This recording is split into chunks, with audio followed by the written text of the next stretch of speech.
ही जानी मानी सामाजिक कार्यकर्ता और महिला अधिकारों के लिए बहुत लंबे समय से संघर्ष कर रही अंबर जैदी मैडम भी हमारे साथ मौजूद हैं। मैडम, आपका बहुत शुक्रिया हमें समय देने के लिए।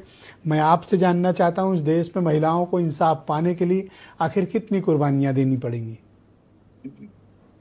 देखिए, सबसे पहली बात यह है ब्रजेश जी, ये आपने बहुत बुनियादी और बहुत महत्वपूर्ण प्रश्न यहाँ पर उठाया, वो ये कि जिस दिन हमारे देश में महिलाओं के उत्पीड़न पर राजनीति बंद हो जाएगी, उस दिन महिलाओं के लिए जो न्याय की जो लड़ाई है या जो प्रोसेस है वो आसान हो जाएगा। क्योंकि हम देखते हैं कि क्योंकि मैं महिलाओं के अधिकार के लिए काम करती हूँ और मेरा किसी पार्टी से कोई संबंध नहीं है। हर किसी का एक इंक्लिनेशन हो सकता है किसी भी पार्टी की तरफ या विचारधारा की तरफ, लेकिन जब हम महिलाओं को लेकर बात करते हैं तो मुझे लगता है कि हमें ये भूल जाना चाहिए कि हम किस पार्टी से ताल्लुक रखते हैं या हमारी विचारधारा क्या है। यहाँ पर मैं देखती हूँ, क्योंकि हम इन केसेस पे काम करते हैं बहुत क्लोजली इस तरह के विक्टिम्स के, कुछ पार्टीज किसी स्टेट का समर्थन करती हैं जहां पर उनकी राजनीति और जो राजनीतिक समीकरण बैठती हैं, ये देखकर मुझे बड़ी तकलीफ होती है। एक तरफ तो हमारी जो न्यायिक प्रणाली है उसमें बहुत सारी खामियां हैं, त्रुटियां हैं, जहां पर हमें एक्टिविज्म करने की वहां पर आवश्यकता है, वहां पर बदलाव की मांग वहां पर करनी चाहिए, पुलिस रिफॉर्म, जुडिशियल रिफॉर्म्स की मांग हमें करनी चाहिए, ताकि सभी की जो न्यायिक प्रक्रिया है वो आसान हो और लोगों का न्याय में विश्वास और बढ़े।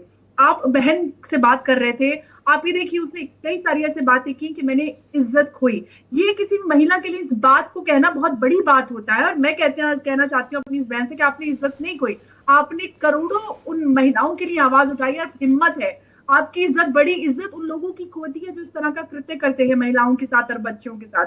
तो हमें सबसे पहले तो अपनी मानसिकता बदलनी है और सबसे अहम चीज है कि राजनीतिकरण बंद करना होगा। प्रियंका गांधी उत्तर प्रदेश के किसी जिले में होता है तो वहां पर पहुंच जाती है, किसी एक प्रदेश में होता है तो नहीं जाती है। आप बीजेपी पे सवाल उठाएंगे, बीजेपी आप पे सवाल उठाएगा। तो ये आरोप प्रत्यारोप का दौर बंद कीजिए, सही में आप महिलाओं के लिए आवाज उठाना बंद कीजिए, चाहे कुलदीप सेंगर हो या किसी कांग्रेस के हो या किसी और समाजवादी के कोई नेता हो। हमें इस तरह के लोगों को पूरी तरह से राजनीति से अभी देखिए, जैसे इमीडिएट हमको अपनी बहन को इस तरह के रिलीफ की जरूरत है कि वो सुरक्षित महसूस करें, न्याय की इस लड़ाई में उनको कोई कमी ना आए, चाहे पैसा या रिसोर्स या एडवोकेट्स या कहीं आने जाने के लिए उतनी सुरक्षा और आज़ादी, और उनके जीवन यापन के लिए उनके पास सरकारों को या समाज को मिलकर कुछ करना चाहिए ताकि वो एक सम्मानजनक जिंदगी गुजार सके।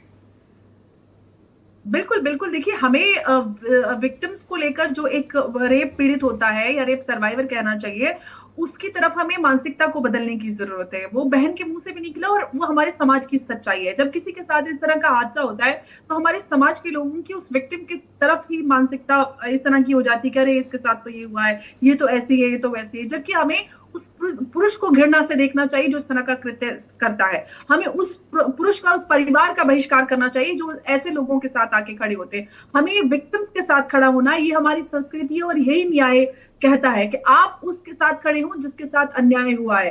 तो समाज बदल रहा है, ऐसा नहीं है कि देश उनके साथ नहीं है, लाखों करोड़ों लोग उनके साथ है। निर्भया में चाहे आशा जी की बात करें, उनके साथ देश खड़ा हुआ, लोग लाखों की संख्या में सड़कों पर आए। बहुत शुक्रिया आपका कि आपने इस तरह से हमारी पीड़ित बहन का हौसला बढ़ाया, और न्याय की लड़ाई में हम सब उनके साथ खड़े हैं।